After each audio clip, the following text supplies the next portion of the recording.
Okay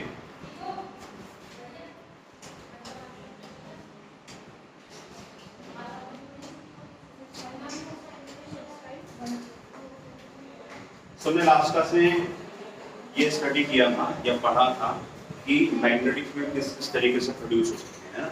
तो first one is natural magnets, जो natural magnet exist करते हैं रियल लाइफ में, जो आपने छोटे टाइम जब आप बच्चे हो तो आपने खेले भी होगा मैग्नेट से, वही नेचुरल मैग्नेट्स होती हैं ब्लैक कलर की। और जो करंट कैन वायर्स हैं या फिर मूविंग चार्जेस, वो भी मैग्नेटिक फील्ड प्रोड्यूस करते हैं, right. So next is force on moving charge in magnetic field.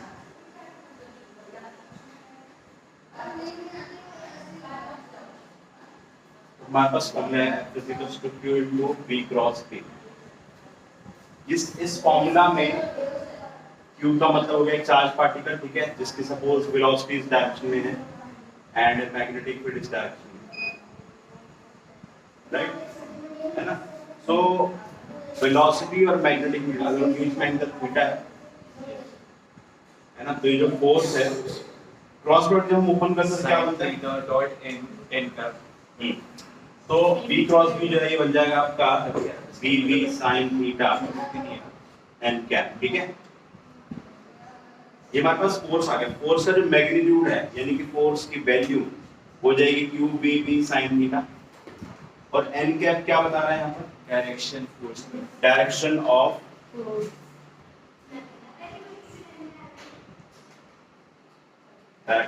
Magnetic force.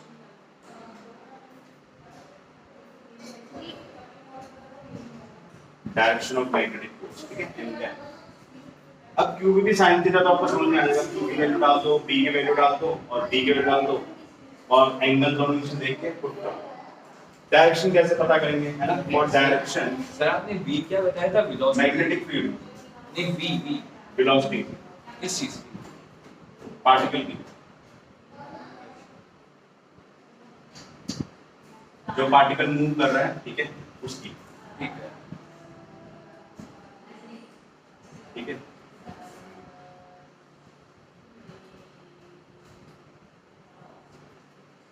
हाँ, और direction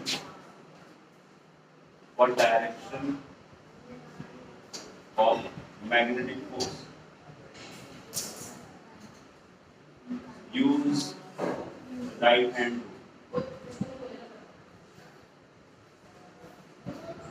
rule of cross multiplication या क्रॉस प्रोडक्ट। अब जो राइट हैंड रूल है वो क्या है, क्या कहते हैं, जो डायरेक्शन ऑफ मैग्नेटिक फील्ड है वो क्या कहते हैं, आपकी जो फिंगर कर्ल होगी वो मैग्नेटिक फील्ड की डायरेक्शन में होगी, और जो आपका फिर थंब जिस डायरेक्शन में फेस करेगा उस तरफ से चार्ज जा रहा है, B क्रॉस B, है ना। तो जो राइट हैंड रूल है, ठीक है, अगर A क्रॉस B लिखा हुआ है तो जो फर्स्ट वेक्टर है उसके अलावा अपनी आप फिंगर्स करेंगे और B की तरफ कर्ल करेंगे, है ना।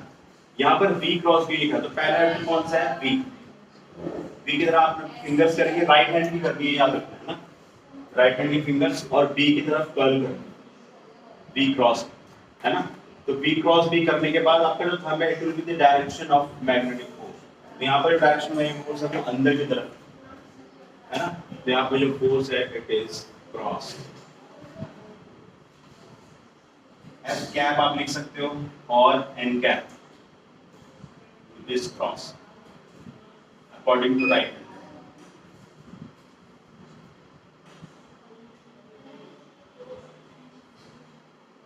ठीक है, नोट डाउन करिए।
direction of force is according to right hand rule.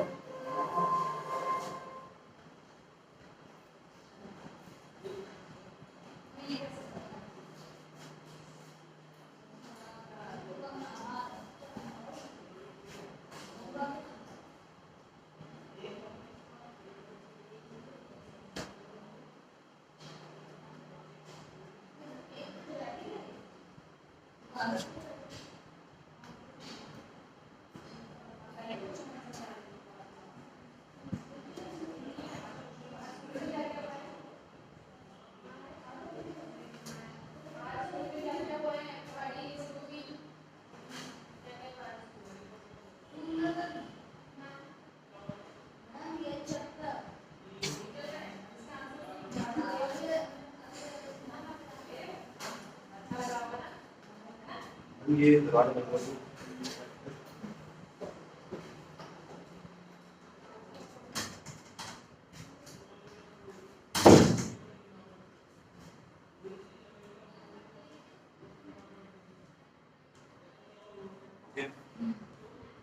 ठीक है, तो जो डायरेक्शन है वो आप राइट हैंड रूल से निकालोगे। ठीक है, राइट हैंड रूल मैं लिख भी देता हूँ, राइट हैंड रूल। इसमें हमने क्या करना है, स्ट्रेच कम नोट डाउन के साथ साथ, stretch your right hand fingers along the right hand thumb rule अलग है, right hand, stretch your right hand fingers along the first vector and curl fingers towards second vector.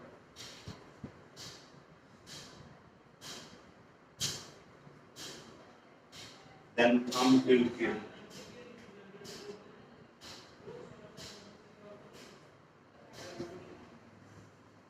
direction of magnetic force.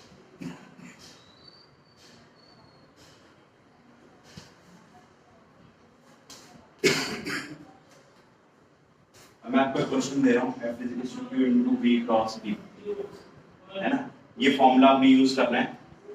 So एक particle है, it is having velocity 2i cap, 3j cap, 4k cap, and its magnetic field is in this direction, and magnetic field is I cap minus j cap plus 2k cap.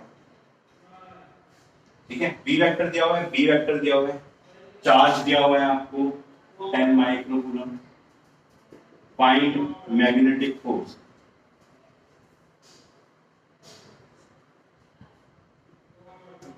Try करिए, cross product करना है ना, yes match करिए। इसमें cross product करना है तो पहले हम बी क्रॉस बी कर लेते हैं ना, बी क्रॉस बी,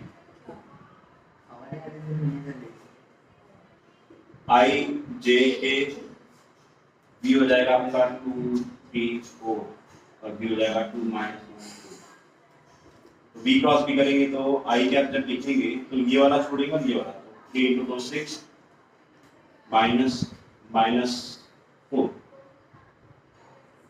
यहाँ तक सबको समझ में आ रहा है? पहले हमने ऐसे क्रॉस मल्टीप्लिकेशन किया, फिर ऐसे क्रॉस मल्टीप्लिकेशन, और सेकंड टाइम क्रॉस मल्टीप्लिकेशन का जो आंसर है वो माइनस किया है। ठीक है, फिर ऑल्टरनेट प्लस माइनस साइन होता है, तो ये माइनस जे हो गया, फिर हो जाएगा 2 × 2 4 -2 4 k प्लस k क्या है ना, k क्या क्या आ जाएगा -2, पहले ऐसे मल्टीप्लाई करेंगे -2 और फिर इसके बाद k2। ठीक है,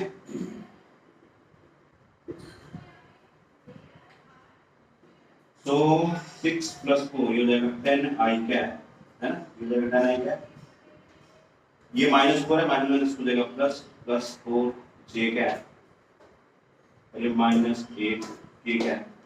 अब जब आप इससे मल्टीप्लाई करोगे 10 माइक्रोकूलम से, है ना, तो 10 आप इधर मल्टीप्लाई कर दोगे और साथ में माइक्रो लगा दोगे, माइक्रो न्यूटन।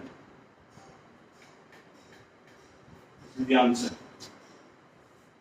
ठीक है, बताया कि नहीं answer?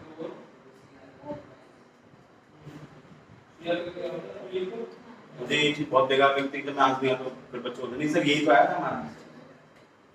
That's not good practice. अगर आपका आंसर है तो आपको मुझे बताना है, otherwise I will not consider it. चलिए नेक्स्ट क्वेश्चन ही दे दो। कौन से पढ़ेंगे next? So next is Lawrence force. ये हमने पढ़ा तो नहीं था लास्ट में? ना तो देखो लॉरेंस एक साइंटिस्ट का नाम है, ठीक है। तो थोड़ा सा उन्होंने अपना दिमाग चलाया और बिना बात की बात कही, और वो बिना बात की बात ये थी कि अगर एक चार्ज पार्टिकल मैग्नेटिक फील्ड और इलेक्ट्रिक फील्ड दोनों उस रीजन में लग रही है और वो मूव कर रहा है विद सम वेलोसिटी v, तो उसके ऊपर जो नेट फोर्स लगेगा वो मैग्नेटिक फोर्स और इलेक्ट्रिक फोर्स का वेक्टर सम होगा। अब इसमें क्या नई बात कही मुझे आज तक समझ नहीं आया, लेकिन वो अंग्रेज जो है वो थोड़ा तेज तो होते ही हैं, तो उन्होंने बोला कि हाँ हमने ये बोला हमारे नाम पे ही लिख दो पेटेंट। अच्छा उसका भाई डोनाल्ड ट्रंप का भाई लग रहा है मुझे। वो तो अजीब सा है डोनाल्ड ट्रंप, आज कहता मैं ये कर दूंगा कल खुद ही पलट जाता है। नहीं मैंने तो कहा ही नहीं, सबके सामने बोल देता है मना कर देता। तो लॉरेंस फोर्स जो वो क्या बताता है कि मैग्नेटिक फोर्स और इलेक्ट्रिक फोर्स जब उसका वेक्टर सम कर दो तो उस नेट फोर्स को आप लॉरेंस फोर्स बोल दो, ऐसा उसने बोल दिया है ना। अब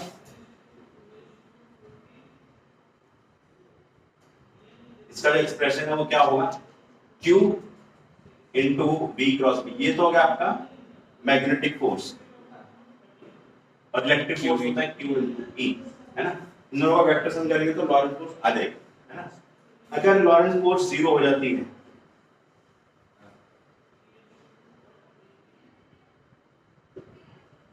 इसका मतलब Q into V cross B plus QE, this should be equal to zero. अगर ये चीज हो जाती है तो इसको बोलते हैं वेलोसिटी सिलेक्टर। वेलोसिटी सिलेक्टर किसको बोलते हैं, in which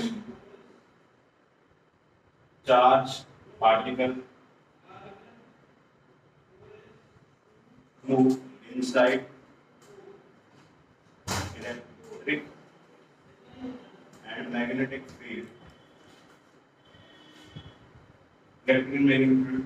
without deviation.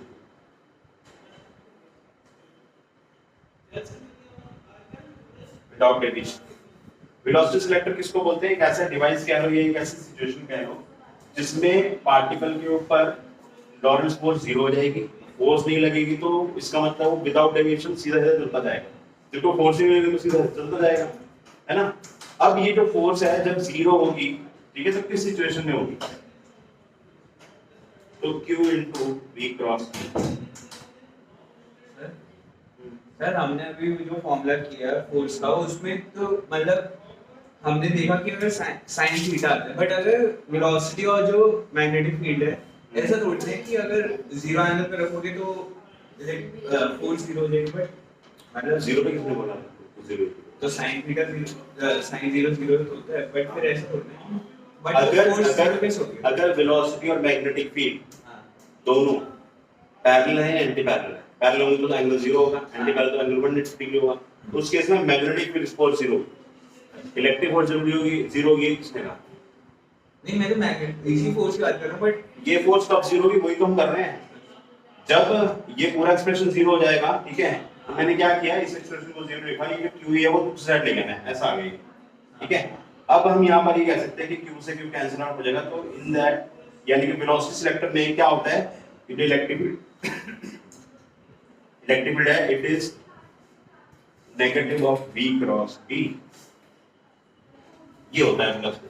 This is the condition for Lorentz force to be zero.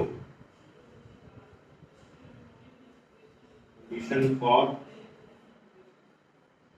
Lorentz force to be zero. If total raised. Next is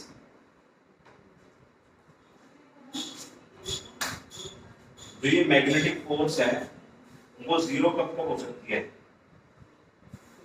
बताइए एनी कंडीशन जहां पर मैग्नेटिक फोर्स जीरो हो सकती है provided Q and B are not zero जब parallel हो या anti parallel हो right magnetic force is equal to zero ये कब होगा हमारा एक्सप्रेशन है वो होता है Q into B cross B है ना तो ये जो एक्सप्रेशन है ये कन्वर्ट हो जाता है QBD sin थीटा में एंड क्या तो ये जीरो कब होगा हमें क्वेश्चन बोल रखा है कि Q जीरो नहीं होना चाहिए और B जीरो नहीं होना क्यों क्योंकि Q जीरो का मतलब चार्ज ही नहीं है जब चार्ज ही नहीं है तो उस पे फोर्स की बात कैसे होगी और अगर B ही नहीं है तो मैग्नेटिक प्रोड्यूस फोर्स की बात कैसे होगी है ना तो Q और B को जीरो नहीं करेंगे लेकिन बाकी जो सिचुएशंस है ठीक है उसको हम डिस्कस करेंगे तो पहली सिचुएशन ये है कि अगर B जीरो हो जाए है ना if B zero then magnetic force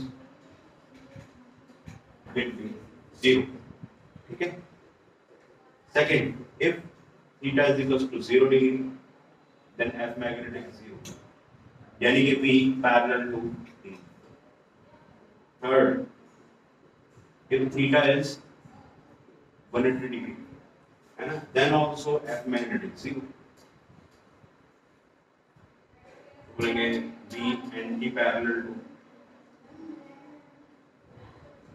B है और किस सिचुएशन हो सकता है no these are situation in which magnetic force will be zero याद रखिएगा कभी भी अगर कोई चार्ज स्टेशनरी है तो उसमें मैग्नेटिक फोर्स कभी नहीं लगेगा भले ही कितनी स्ट्रांग मैग्नेटिक फील्ड हो जो B जीरो है तो magnetic force will B not present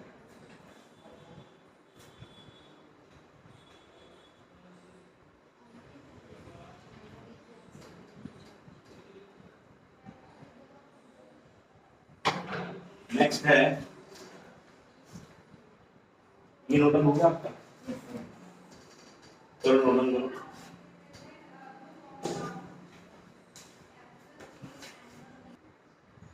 okay so magnetic field magnetic force है वो जीरो इन केस में हो सकती है ठीक है अब हम डिस्कस करेंगे कि अगर पार्टिकल मैग्नेटिक फील्ड से 90 डिग्री एंगल पर एंटर करेगा तो क्या होगा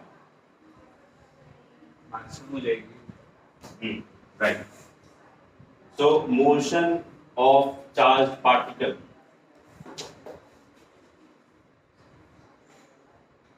in magnetic field at theta is equal to 90 degree जब पार्टिकल 90 डिग्री पे एंटर करेगा तो उस केस में क्या होगा ये जो हम क्रॉस लगा रहे हैं इसका क्या मतलब है चार्ज एंटर कर रहा है मैग्नेटिक फील्ड इज इनसाइड है ना एक्चुअल रिप्रेजेंटेशन जो है वो कैसी होगी क्रॉस लगा के ऐसे सर्कल तो बुक्स में अगर आप देखेंगे तो ऐसे क्रॉस लगा के सर्कल लगा रखा होगा क्रॉस का मतलब है कि वो मैग्नेट फील्ड अंदर की तरफ है अगर हम डॉट लगा देंगे तो वो बाहर की तरफ होगी है बट यहाँ पर हम ऐसे क्रॉस लगा रहे हैं तो इसका मतलब है मैग्नेट अंदर की तरफ है और जो चार्ज पार्टिकल है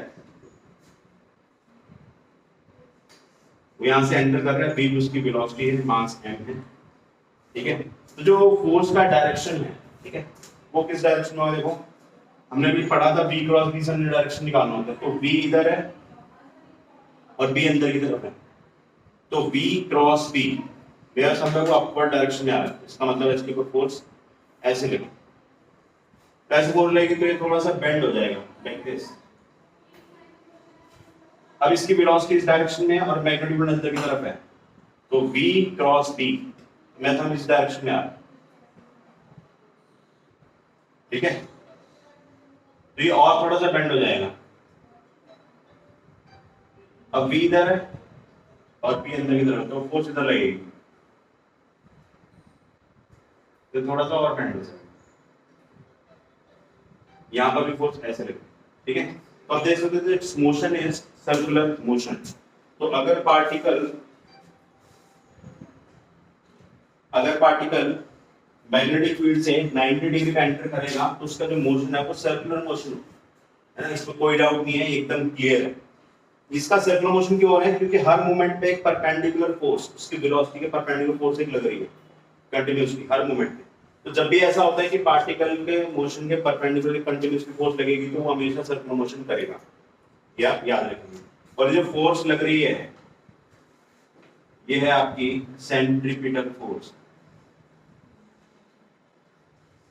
इसमें भी किसी ने लॉ बना दिया है। नहीं, ये जो सेंट्रीपिटल फोर्स है, अब देखो सेंट्रीपिटल फोर्स क्या होती है? एक ऐसी फोर्स जो सर्कुलर मोशन करवाने के लिए नेसेसरी है, ठीक है। लेकिन सेंट्रीपिटल फोर्स ना अपने आप में कोई फोर्स नहीं होती है। मतलब जैसे रियल लाइफ में इलेक्ट्रिक फोर्स एग्जिस्ट करती है, मैग्नेटिक फोर्स एग्जिस्ट करती है, वैसे सेंट्रीपिटल फोर्स एग्जिस्ट नहीं करती। सेंट्रीपिटल फोर्स जो है वो हम एक किसी भी ऐसी फोर्स का नाम रख देते हैं जो उस पार्टिकल को सर्कुलर मोशन करवा रही है, समझ गए? जैसे शादी वाला दिन जो होता है उसमें लड़कियों को क्या बोलते हैं? दूल्हा बोलते हैं। दूल्हा तो बोलता है, दूल्हा नहीं बोलते लड़कों को। मैं लड़कों की बात कर रहा हूँ, अरे जिस दिन उसकी शादी होगी उसकी बात कर रहा हूँ, कॉन्टेक्स्ट समझो, ठीक है। तो जैसे शादी वाले दिन जिसकी शादी हो रही है उसको दूल्हा बोल देते हैं, होता तो लड़का ही है। ऐसे ही जो फोर्स सर्कुलर मोशन करवा रही है उस फोर्स का नाम हम सेंट्रीपिटल रख देते हैं। ये सेंट्रीपिटल फोर्स है ना। तो यहाँ पर सेंट्रीपिटल फोर्स जो सर इसमें दूल्हे का एग्जांपल का समझ नहीं आया। रिलेट कैसे किया आपने दूल्हा और इसको? जैसे लड़का और दूल्हा अगर मैं बोलूं तो है तो अल्टीमेटली लड़का ही ना, और एक ही लड़का है। हाँ। तो मैं वही समझा रहा हूँ कि यहाँ पर सेंट्रीपिटल फोर्स बोल रहे हैं, और ये जो सेंट्रीपिटल फोर्स है, ठीक है, ये कौन सी फोर्स है? मैग्नेटिक फोर्स है, यानी कि मैग्नेटिक फोर्स तो सर्कुलर मोशन करवा रही है। तो मैग्नेटिक फोर्स को हम यहाँ पर सेंट्रीपिटल फोर्स का नाम दे रहे हैं क्योंकि वो सर्कुलर मोशन करवा रहे हैं। ठीक, आप समझ आए? दूल्हे वगैरह इस पर्टिकुलर सिचुएशन में उसका नाम हमने ये रख दिया, वही है ना। तो सेंट्रीपिटल फोर्स होती है आपकी mv²/r, है ना, और मैग्नेटिक फोर्स होगी q × v क्रॉस v, ठीक है। वेलोसिटी और मैग्नेटिक फील्ड इसके बीच में एंगल 90 डिग्री है, तो हो जाएगा qvv sin 90 and gap, but हम मैग्नीट्यूड लेंगे, है ना, n कैप को हम छोड़ देंगे, डायरेक्ट की बात नहीं करेंगे। तो mv²/r, qv sin 90 डिग्री होता है 1, v से भी कैंसिल आउट हो गया तो r की वैल्यू आ गई mv/qv। तो we got the radius of circular motion, यानी कि अगर पार्टिकल थीटा 90 डिग्री पे एंटर कर रहा है मैग्नेट के, है ना, मैग्नेट अंदर है और पार्टिकल की वेलोसिटी ऐसे है ना, मैग्नेट अंदर वेलोसिटी ऐसे, तो आप देख सकते हो 90 डिग्री है, तो उस केस में सर्कुलर मोशन करेगा। अब सर्कुलर मोशन करेगा तो उसका हमने रेडियस निकाला। सर्कुलर मोशन कर रहा है तो इसका हम टाइम पीरियड भी कैलकुलेट कर सकते हैं, ठीक है। Time is distance upon speed, ठीक है, time is distance upon speed. और अब मुझे एक बात बताइए, यहाँ पर हम ये वाला फॉर्मूला क्यों नहीं यूज कर रहे हैं?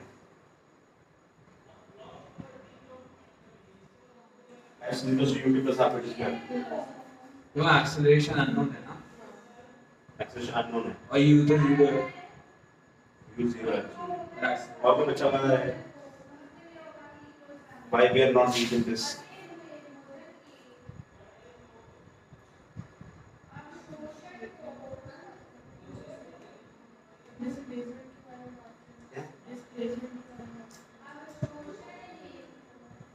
देखो, जब किसी पार्टिकल का मोशन हो रहा है और उसमें स्पीड कांस्टेंट है, ठीक है, ये जो मोशन हो रहा है ना, ये यूनिफॉर्म सर्कुलर मोशन है।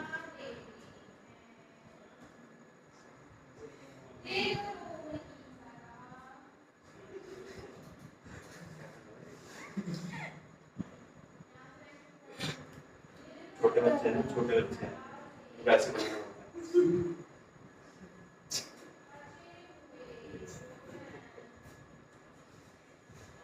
यूनिफॉर्म सर्कुलर मोशन जो होता है उसमें स्पीड कांस्टेंट होती है, ठीक है। तो यहाँ पर स्पीड कांस्टेंट है पूरे सर्कुलर मोशन में। अब आपके दिमाग में डाउट आएगा कि सर स्पीड कांस्टेंट है, ये कैसे पता लगा? तो देखो आप याद रखिए, जब भी फोर्स वेलोसिटी के परपेंडिकुलर होगी तो वो उसकी स्पीड को भी चेंज नहीं कर सकती, उसको सिर्फ डायरेक्शन को चेंज कर सकती है, स्पीड को चेंज नहीं कर सकती, है ना। ऐसा क्यों होता है? क्योंकि वर्क डन जो है ना वो जीरो है। वर्क डन होता है force into displacement into cos theta. Velocity इस डायरेक्शन में, फोर्स इधर है, थीटा 90 डिग्री है, तो cos 90 जीरो हो गया। यानी कि work done by magnetic force is always zero.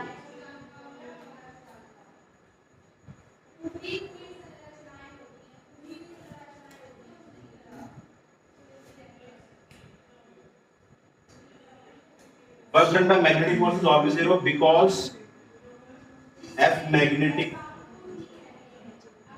is always perpendicular to B vector. Velocity का हमेशा perpendicular होगी magnetic field, क्योंकि आप B क्रॉस B करके देखो, B इधर है, B इधर है, perpendicular, B इधर है, B इधर है, तो perpendicular, तो थंब आपका हमेशा perpendicular ही तो होगा। तो अगर थंब perpendicular तो इसका मतलब velocity और force ये हमेशा perpendicular होगी। Work done will be always zero. Work done zero है, वर्क डन जीरो है तो change in kinetic energy zero होगा। ये हमने वर्क एनर्जी थ्योरम पढ़ा था, याद है? Work done by all the forces equal to change in kinetic energy. अगर वर्क डन जीरो है तो change in kinetic energy zero, ठीक है? तो डेल्टा के ही जीरो हो गया। डेल्टा के ही जीरो का मतलब kinetic energy final is equal to kinetic energy initial, यानी कि चेंज नहीं हो, राइट? तो अच्छा, अब स्पीड कांस्टेंट है इसलिए हम ये फॉर्मूला लगा रहे हैं, एक्सेलरेशन नहीं है इसलिए ये फॉर्मूला नहीं लगा रहे हैं, ठीक है? तो टाइम पीरियड निकालना है पूरे सर्कुलर मोशन का, तो कितना हो जाएगा? Distance, distance will be the complete circle, है ना? ये कंप्लीट सर्कल कंप्लीट कर दिया, डिस्टेंस हो गया और स्पीड हो गया। अभी आर की वैल्यू पुट कर रहा हूं, एमवी अपॉन क्यू, v से भी कट गया तो टाइम पीरियड आया मेरे पास 2 पाई m अपॉन q।